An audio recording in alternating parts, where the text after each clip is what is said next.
Уважаемый Владимир Владимирович, я думаю, что это ваша инициатива. К чему? Не ради галочки вот собраться, и мы должны открыто сказать, что мы хотим. Показать всему миру, что Россия плюс Центральная Азия, что у нас есть проблема. А действительно, оказывается, есть. У нас эти пятерки уже одни разговоры, одни информации, получение информации, выкачивание информации, показуха, никакого эффекта. Америка плюс Центральная Азия, Южная Корея плюс Центральная Азия, Япония плюс Центральная Азия. Скоро, наверное, Пакистан тоже Центральная Азия, Индия Центральная Азия. Кто остался еще? Япония. А? Что нам не хватает? Что-то не хватает. Что-то здесь мы не срабатываем. Как это было, главная причина развала Советского Союза. Я думаю, что вы не обижаетесь. Мы были свидетелями с вами. Я был свидетелем, как развалился. Я участвовал в этом зале съездов, как развалился Советский Союз. Тогда, вы меня извините, как и сейчас, не было внимания малым республикам, малым народам.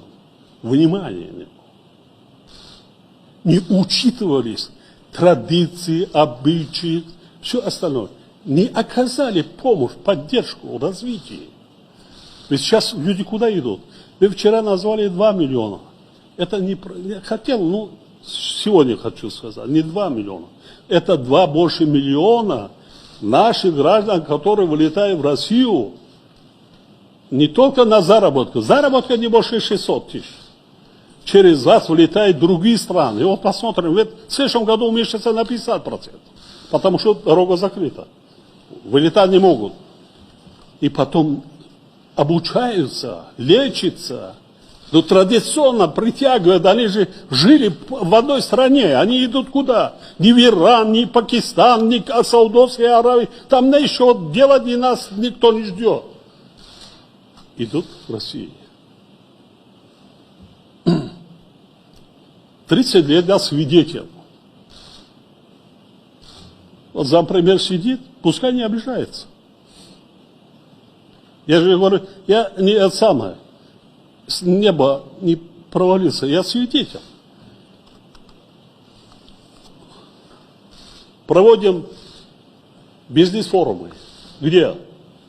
Мои коллеги не обижаются. В Астане, Ташкенте, как это было при бывшем Советском Союзе. В Киеве, Беларуси, Минске. Минск, Киев, Алмата, Ташкент. Остальные республики как были, это самые. Давай молоко, давай хлопок, давай это, давай это.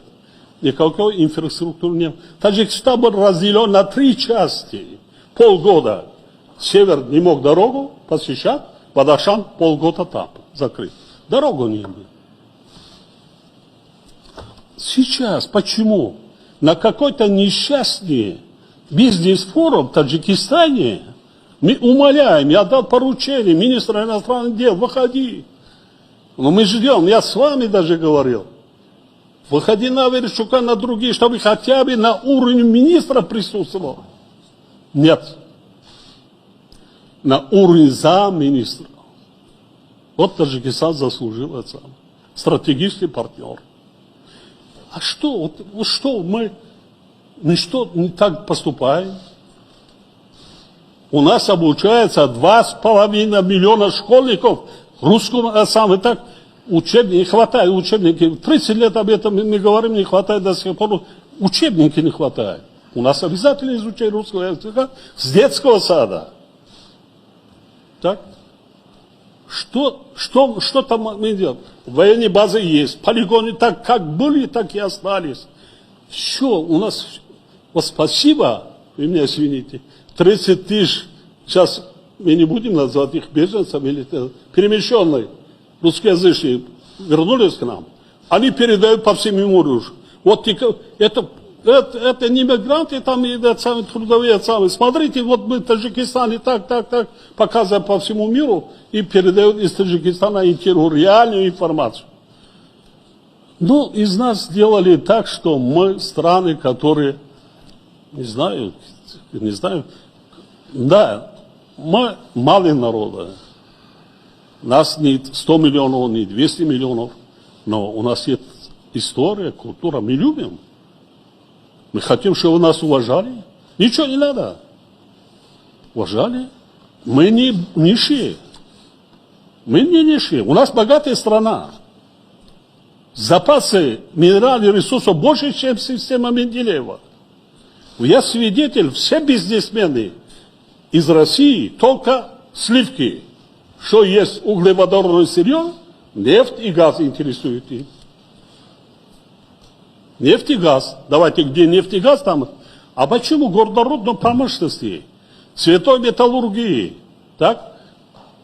Драгоценные металлы, драгоценные камни, и очень много. И даже стратегическое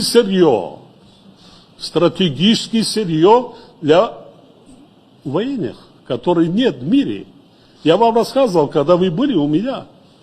По запасам Таджикистан занимает первое место. Никого не интересует. Ну давайте. Вот мы собрались, давайте создадим условия. Где что-то мы нарушили, где-то мы с кем не так поздоровались. Ну здороваться будем. Но мы никогда не нарушали. Как бы всегда уважаем интересы своего главного стратегического партнера. Ну хотим, чтобы нас уважали. Мы хотим, чтобы наравне с африканскими странами, мы видим, с другими странами. А что, мы какие-то чужеземцы или какие-то самые, что ли? Ну давайте. И вкладывать много денег не надо вкладывать. Вот в наших странах. Да, надо вкладывать. Надо вкладывать.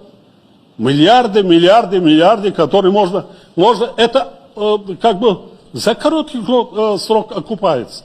Во всех сферах. Ведь наши трудовые мигранты к вам, выезжают к вам, они работают, а так просто не зарабатывают, они работают же. канали мо дар сомонаи YouTube ҳамнаво обуна шав ва аз видеоҳои нав бохабар бош.